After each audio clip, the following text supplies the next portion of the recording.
قرآن سمجھا اس صورت میں جائے گا. لا الہ پہلی ضرورت ہے صاحب اس کی. اس کے بغیر لا الہ کے بغیر الا اللہ تک پہنچ ہی نہیں سکتا. وہ تو کیا پوچھتے ہو خدا تعالیٰ کی یہ کیا کر گیا؟ وہ دو فکروں میں دو لفظوں کے اندر بات ساری کہہ گیا ہے. لا الہ ہے تطہیر قلب و دماغ. ہر قسم کا الہ دماغ سے الگ ہو جانا چاہیے. یوں خالی الذہن ہو کر قرآن کی طرف آئیے اور پھر دیکھیے کہ کس طرح الا اللہ سامنے نہیں آتا. لیکن جہاں صورت یہ ہو کہ کوئی شے قرآن کی جو ہے آپ کے کسی پہلے سے قائم کردہ عقیدے، کسی بزرگ یا اسلاف میں کسی کے قول، وہ بھی تو ہمارے ہاں یہ درجہ لیے ہوئے ہیں نا، اس کے خلاف ہوا اور آپ کانپ اٹھے کہ ہیں اس کے خلاف یہ بات نہیں میں سمجھا نہیں ہوں. بہرحال قرآن یہ نہیں کہہ سکتا، یعنی جو انہوں نے فرمایا ہوا حضور نے اس کے خلاف نہیں کہہ سکتا. عزیزان ایمان پہ سب سے پہلے تو اپنا حضور نکال لیا دماغ سے، پھر اس کے بعد ہر انسانی حضور کو دماغ سے نکال لیے. پھر حضور باری تعالیٰ آئے گا، خالی مکان میں آئے گا، پہلے سے بسا ہوا ہوگا ذہن و قلب کے اندر کوئی اور، تو وہ اس صورت میں نہیں آئے گا. یہاں عام طور پہ ہم اس مکان میں داخل نہیں ہوتے جہاں پہلے سے کوئی بسا ہوا ہو. پہلے کہتے ہیں کہ صاحب اس کرایہ دار کو نکالو پھر ہم جائیں گے اندر. قرآن اور اس کے بعد اگلی بات عزیزان ایمان، جب آپ کسی فرقے سے متعلق ہو جائیں گے تو قیامت تک قرآن سمجھ میں نہیں آئے گا. اسلام تو وہ ہوگا جو اس فرقے کے معتقدات ہیں، انہیں آپ چھوڑ ہی نہیں سکتے. قرآن کو کیا سمجھو گے؟ یہ تھی وہ مشکل. اور فرقہ پھر ایک نہیں، ان کے کہنے کے مطابق 72 اور ویسے 72,000. تو قرآن کس طرح سمجھ میں آئے؟ یہ دشواری تھی جس کے متحد کہا کہ قرآن صرف تلاوت کے لیے ہے، اس سے ثواب ہوتا ہے. کچھ اپنے پاس رکھ لیا کرو اور کچھ پارسل کر کے مردوں کو پہنچا دیا کرو، بس اس کا مصرف یہ رہ گیا، بس وہاں تو یہ ہوا. باقی رہا قرآن سے اسلام متعین کرنا، عقائد متعین کرنا، زندگی کے مقاصد متعین کرنا، یہ سارا کچھ جو ہے وہ روایات نے، فقہ نے، تفاسیر نے وہ کر دیا. وہ تمہارے فرقے نے کر دیا ہے تمہارے لیے، یوں کہیے نا. اب اسی فرقے بندی کے کو ساتھ رکھتے ہوئے قرآن کی طرف آئیے تو معاف فرمائیے میں کسی خاص فرقے کے خلاف یا کوئی تنقید نہیں کر رہا.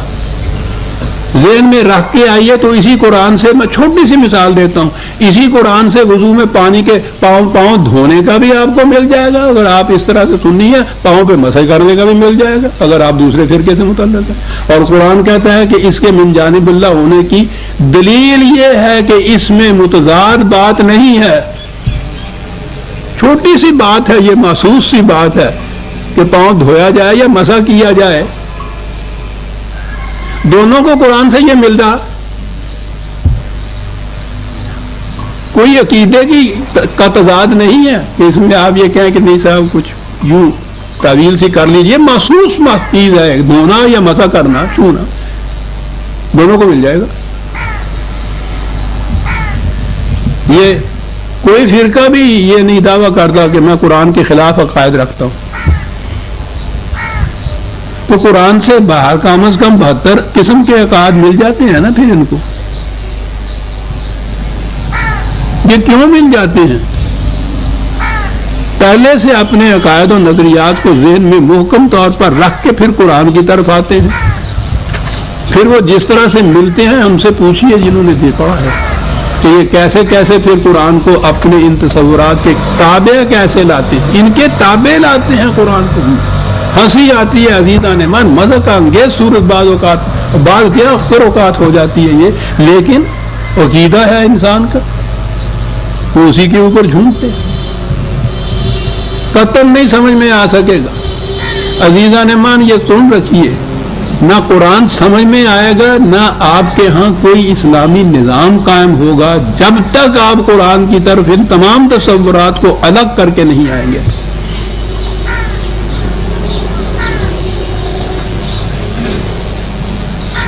یہ اولی شرط ہے قرآن کی. انہو شہادت میں پیش کر رہا ہوں میں اجرام فلکی کو کہ یہ قرآن کریم ہے، لوح محفوظ میں ہے، لا یمسہ الا المطہرون، ان کی سمجھ میں صرف آ سکے گا. اقبال کے الفاظ میں کہ کھویا گیا جو مطلب ہفتاد و دو ملت میں. آپ دیکھیے کہ اسی طرح فرقہ بندی کو کیسے وہ اطاعت کرتا ہے. کھویا گیا جو مطلب ہفتاد و دو ملت میں، سمجھے گا نا تو جب تک بے رنگ نہ ہو ادراک. صبغۃ اللہ ونحن، ایک ہی رنگ ہے جو خدا کا رنگ ہے. وہ رنگ اس وقت چڑھے گا جو پہلے دماغ رنگین نہیں ہوگا. پہلے رنگ کے اوپر دوسرا رنگ نہیں آئے گا، اس کو دھونا پڑے گا پہلے سے. سمجھے گا نا تو جب تک بے رنگ نہ ہو ادراک. دوسری جگہ وہ یہ کہہ رہا ہے کہ بیان میں نقطہ توحید آ تو سکتا ہے، تیرے دماغ میں بت خانہ ہو تو کیا کہیے. عزیزان مان، جب تک لا الہ ان بتوں کو نہ نکالیں گے آپ حریم کعبہ سے، اپنے قلب اور دماغ کے قبلہ سے، کعبے سے، اس وقت تک تو نبی اکرم صلی اللہ علیہ وسلم نے جو تاریخ بتاتی ہے کعبے میں اس وقت قدم رکھا تھا جب پہلے سے اس کے اندر بسے ہوئے بتوں کو نکال باہر نہیں کیا تھا. وہ تو محسوس بت تھے، پتہ چل گیا کہ رکھے ہیں، پتہ چل گیا باہر ہے. یہ جو دماغوں کے اندر چمٹے ہوئے بت ہیں، اور پھر وہ بت تو پھر بھی وسن کہتے ہی اس کی وجہ سے تھا کہ وہ ایک جگہ جمع ہوئے ہوتے ہیں، لفظی وسن ہے ان کے لیے عربی زبان میں. یہاں تو کیفیت یہ ہے کہ رحمت اقبال را در کعبہ اے شیخ حرم، کعبے کے حرم میں اقبال کو نہ جانے دینا، اس لیے کہ ہر زمان در آستی دارد خدا بندے دیگر. یہ تو اپنے آستی میں خداؤں کو چھپائے ہوئے ہے اور ہر زمان ایک نیا خدا ہوتا ہے.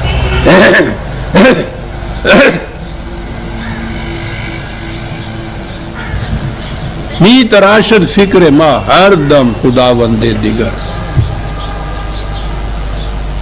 میری فکر ہر وقت ہر آن ایک نیا خدا تراشتی ہے. رست از یک بند تا افتاد در بندے دیگر. ایک خدا کی زنجیر سے چھٹکارا ہوتا ہے، دوسرے کی زنجیر میں پھنس جاتا ہوں میں. تو جب قلب و نگاہ کی صورت یہ ہو انسان کی کہ ہر دم ایک نیا خدا ہے، تو پھر قرآن کیسے سمجھ معاف رکھیے گا.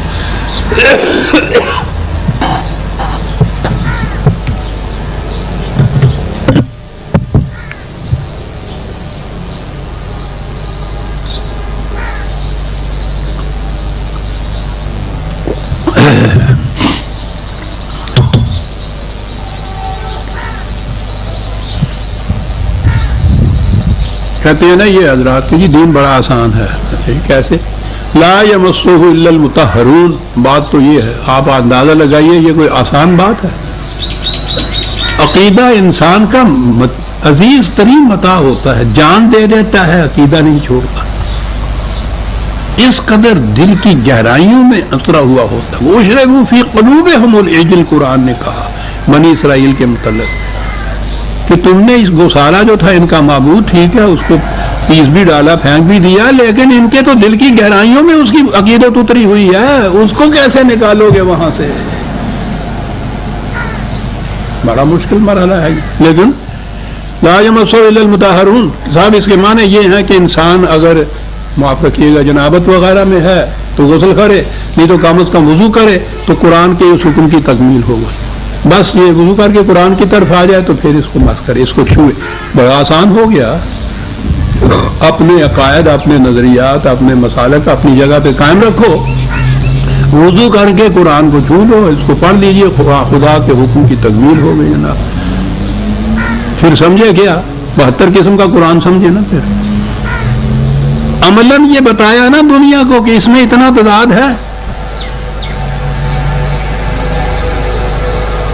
دعویٰ من جانب اللہ ہونے کا یہ ہے قرآن کا کہ یہ اگر یہ خدا کے سوا کسی اور کی طرف ہوتا لوجدوا فیہ اختلافا کثیرا،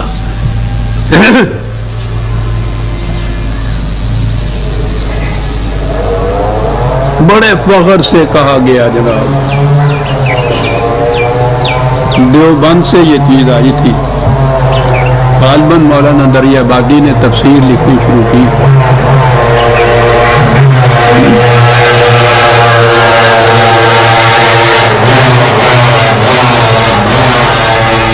خوب سے دارالعلوم دیوبند کے تذکرہ میں یہ چیز جو تبصرہ آیا اس میں یہ تھا کہ اس وقت تک قرآن کی جو تفسیریں عام طور پر یا ترجمے بھی کیے گئے تھے وہ عام طور پر شافعی نقطۂ نگاہ سے، مالکی نقطۂ نگاہ سے کیے گئے تھے، ہم پڑھنے پہ مجبور تھے، کیا کرتے، پڑھا جاتا۔ للہ الحمد کہ اب ایک خالص حنفی نقطۂ نگاہ سے قرآن کا ترجمہ آ گیا، قرآن کا حنفی ترجمہ۔ چلے ہیں قرآن سمجھنے، بڑے خوش تھے۔ قرآن نے یہ کہا ہے نا کہ جب ان کے سامنے خدائے واحد کا ذکر کرو تو ان کے سینے پہ سانپ لوٹنے لگ جاتا ہے، اور جب اس کے سوا کسی اور کا کرو ہم یستبشرون، باتیں کھل جاتی ہیں۔ سبحان اللہ، حنفی ترجمہ جناب، جی جشن منا رہے ہیں، حنفی ترجمہ، شافعی ترجمہ، قرآن سمجھنے جا رہے ہیں۔ وہ قرآن تو یہ کہتا جی باوضو ہے ہم، وہ تو حکم ہوگی نہیں، تعمیل لا یمسہ الا المطہرون۔ نہیں عزیزان من، عشق کا تقاضا با سایہ ترا نمی پسندم، عشقس تو ہزار بدگمانی، توحید یہ میں تو تیرے ساتھ تیرا سایہ بھی نہیں دیکھنا چاہتا، عشق کی بدگمانیوں کو تم کیا جانو۔ توحید خالص والا تو اس کے ساتھ اس کے سایہ کو بھی پسند نہیں، لا یمسہ الا المطہرون۔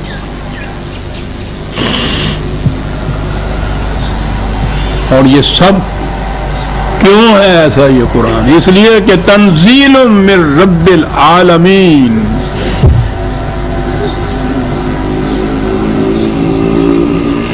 اس رب کی طرف سے ہے جو کسی فرقے کا، کسی گروہ کا، کسی قوم کا، کسی نسل کا رب نہیں ہے، عالمین کا رب ہے۔ عالمین کا جو رب ہے اس کی دی ہوئی کتاب کے اندر تفرقے کے کیا معنی صاحب، کہ وہ حنفی کا ہو اور وہ شافعی کا ہو، وہ تو عالمین کے لیے ہے۔ قرآن جو ہے تنزیل رفتہ رفتہ نازل ہوا بتدریج آیا ہوا صاحب، اور پھر جمع ہو گیا ایک۔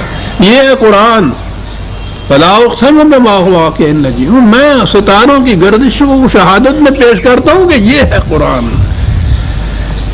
تنزیل من رب العالمین۔ اور آگے بات یہ سب کچھ کہہ کے قرآن کے متعلق کہا کہ افا بہذا الحدیث انتم مدہنون، اور کہا اس قسم کی کتاب سے تمہاری کیفیت یہ ہے۔ لفظ کیا بات یہاں آئی ہے صاحب، مدہنون، دہنیت کہتے ہیں یہ جو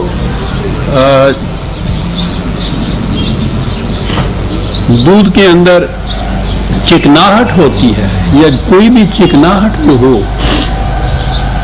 وہ ہوتا ہے دہن۔ کسی فرش کے اوپر کہیں تھوڑا سا دودھ گر گیا ہو،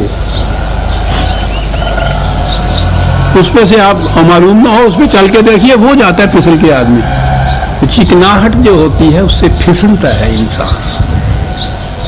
اسی لیے ان عربی زبان والوں نے بات تو یہاں تھی چکناہٹ کی، اس کے بعد پھر مداہنت، آپ کو معلوم ہے نا لفظ ہم بھی استعمال کرتے ہیں، اس کے معنی کمپرومائز کرنا ہوتا ہے، پھسل جانا ہوتا ہے اپنے مقام سے۔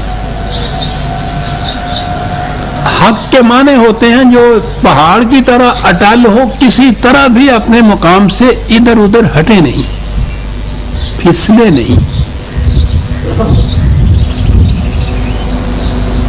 چنانچہ نبی اکرم صلی اللہ علیہ وسلم کے متعلق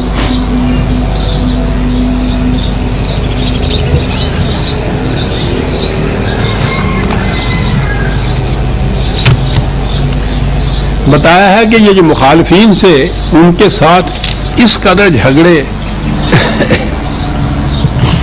اس قدر مخاصمت تصادمات جنگوں تک، وہ کہتے کیا تھے؟ وہ کہتے یہ تھے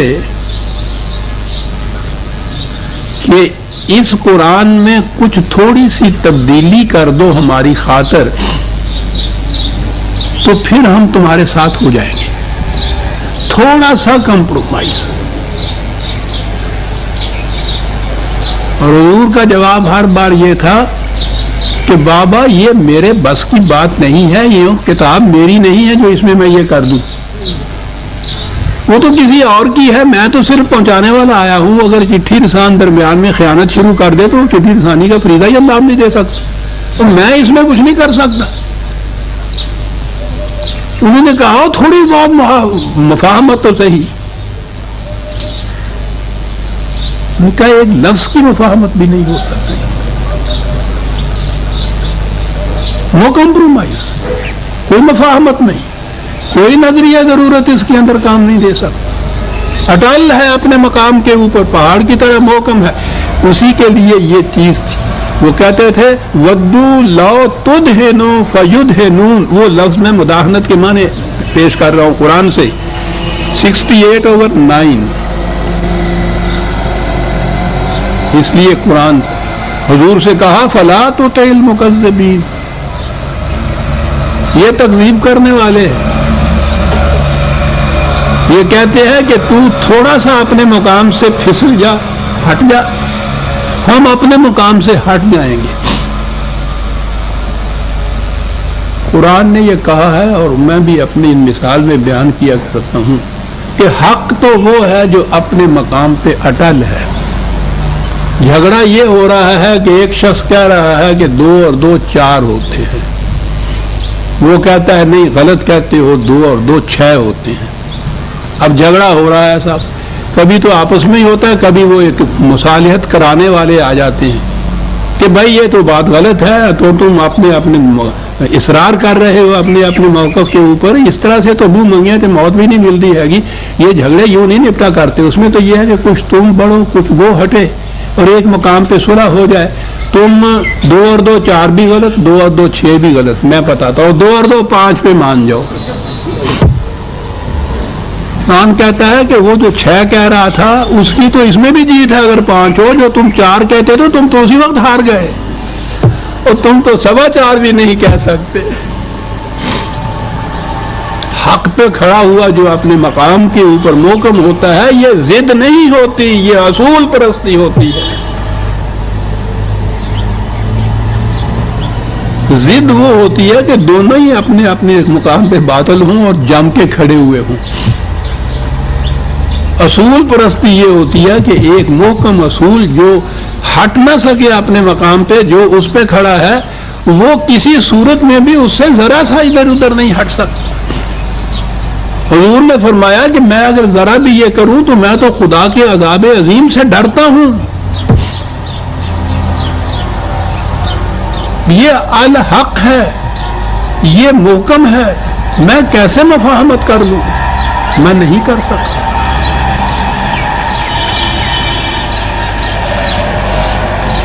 یہ جو شرکت ہے، ہاں پھر اقبال آ گیا کہ باطل دوئی پرست ہے، حق لا شریک ہے، شرکت میں آنا ہے حق و باطل نہ کر قبول۔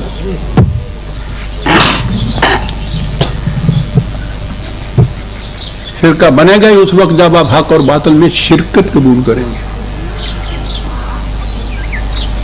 ورنہ دنیا میں جو شخص کہیں بھی ہو، کسی مقام پہ ہو، کسی قوم کا ہو، کسی نسل کا ہو، جو 2 اور 2 4 کہتا ہے وہ ایک قوم کا فرد ہوتے ہیں۔ وہ اپنے ہی گھر کے اندر اگر 2 اور 2 4 کہنے والا ہے تو اس کے ساتھ مشارکت نہیں کرتے،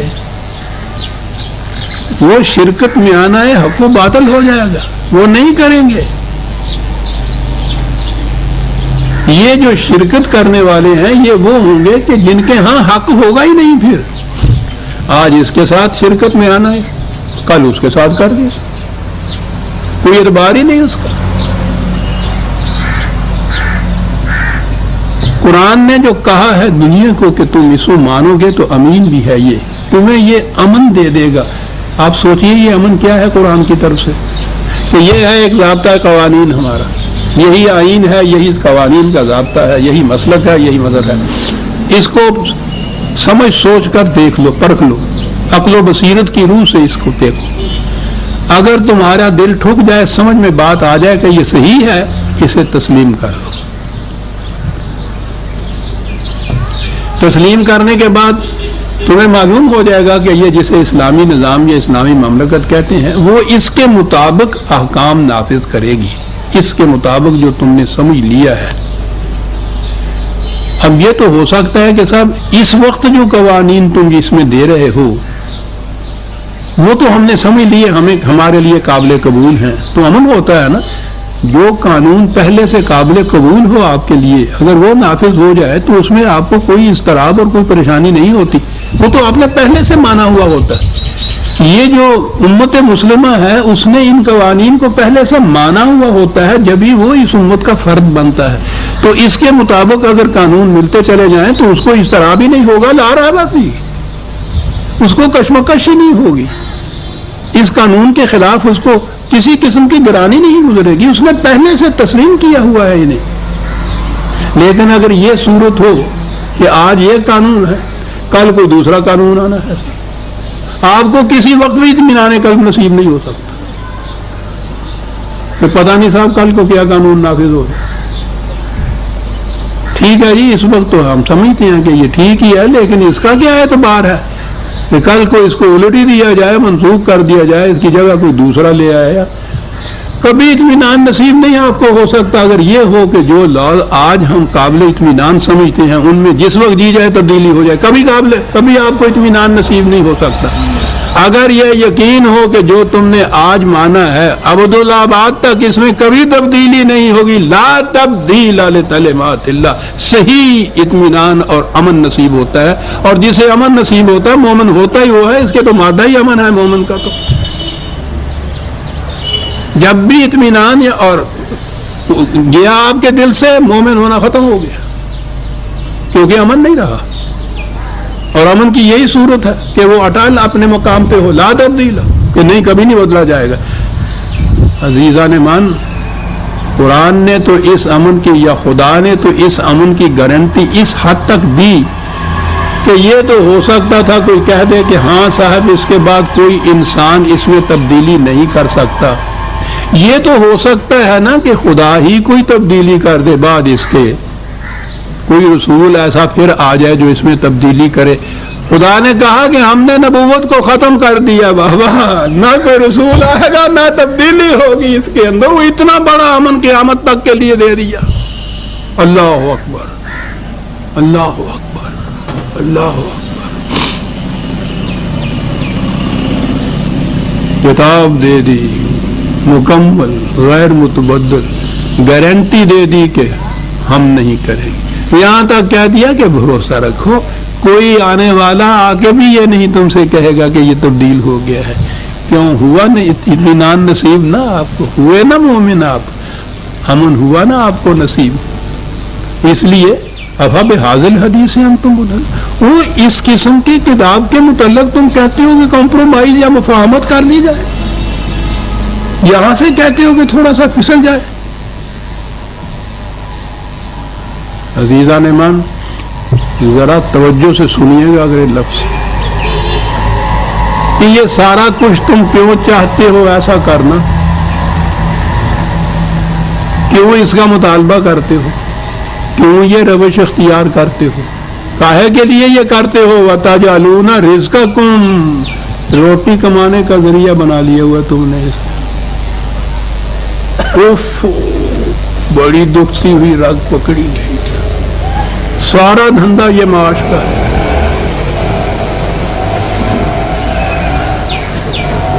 یہ جو تم اپنے فرقے کے ساتھ چمٹے ہوئے ہو، ہے کیا بات جناب؟ اس محلے کے اندر ایک مسجد، اس مسجد کے اندر فلاں حنفی قسم کے امام وہ امامت کرا رہے ہیں، سر دوسرے عقیدے کا کوئی آ گیا، انہیں کہ ہاں کا بریلوی حنفی جو آ گیا، اب اس مسجد کے اندر تو وہ بیٹھا ہوا ہے، اس کی قسم کی نماز پڑھائی جا رہی ہے، یہ کیا کرے؟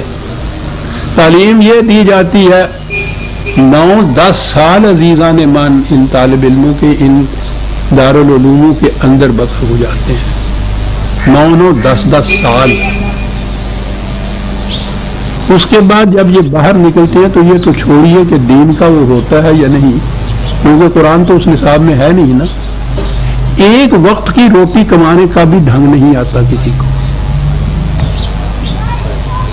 یہ کوئی طنز و مذاق کی بات نہیں میں کہہ رہا، زندگی کی ایک عملی حقیقت ہے۔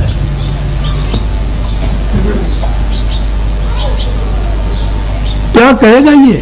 صاحب کے بچے تو ہیں نہیں، مٹی کھا کے گزارا کر لیں گے۔ وہ ایک مسجد تھی، اس میں وہ بیٹھا ہوا، اس کا رزق وہاں لگا ہوا، یہ کیا کرے وہاں؟ پھر یہ وہاں کہے گا ان کو کہ یہ جو نماز تمہیں پڑھا رہا ہے نا، یہ صحیح نہیں ہے، باطل ہو رہی ہیں تمہاری نمازیں، صحیح نماز جو ہے وہ میرا فرقہ پڑھائے گا۔ اس کے لیے ضروری ہے کہ یہ ایک الگ جماعت ہو، اور ضروری ہے کہ الگ مسجد ہو، ضروری ہے الگ امام ہو۔ اب اس کی روٹی اسی صورت میں وہاں لگ سکتی ہے کہ یہ اس مسجد سے الگ مسجد بنائے۔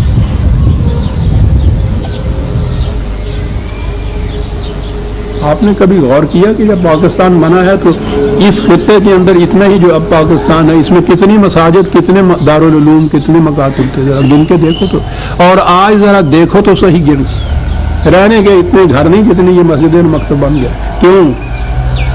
ہر سال کم از کم انہی کی گنتی کے مطابق 9-10 ہزار نکلتا ہے طالب علم اس میں سے۔ کوئی کاروبار نہیں جانتا، کوئی دھندا نہیں جانتا، رزق کمانے کا کوئی ذریعہ نہیں ہے، اور یہی ایک ذریعہ ہے۔ تشکیل پاکستان کے بعد میں نے یہ پہلی بات کہی تھی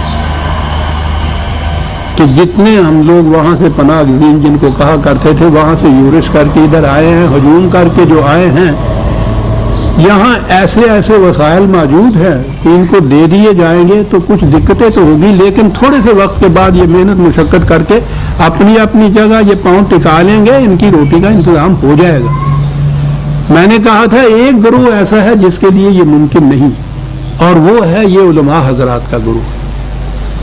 یہاں جو آئے ہیں تو جتنی مساجد ہیں ان میں تو پہلے سے موجود ہیں ائمہ خطیب، وہ تو آپ کسی کو دے نہیں سکتے۔ ہندوؤں کے، سکھوں کے، عیسائیوں کے جو پرستش گاہیں ہیں، مندر ہیں، گرجے ہیں، وہ الاٹ کر نہیں سکتے۔ یہ کہاں جائیں گے؟ یہ کیا کریں گے؟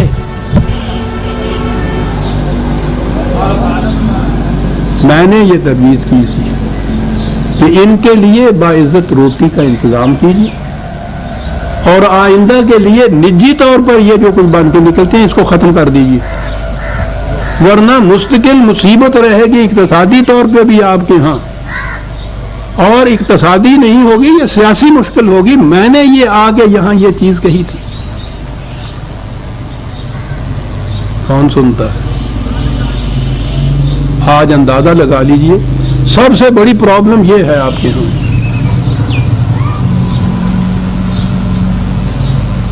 تو یہ کس طرح سے ہوا؟ میں نے کہا فرقہ تو بنا ہی اس طرح سے کہ پھسلے، مداہنت، قرآن کے اڈال مقام سے تھوڑا سا پھسلے گا تو ایک نیا فرقہ بنے گا نا۔ وہ ادھر کو پھسلا، یہ ادھر کو پھسلا، وہ ادھر کو پھسلا۔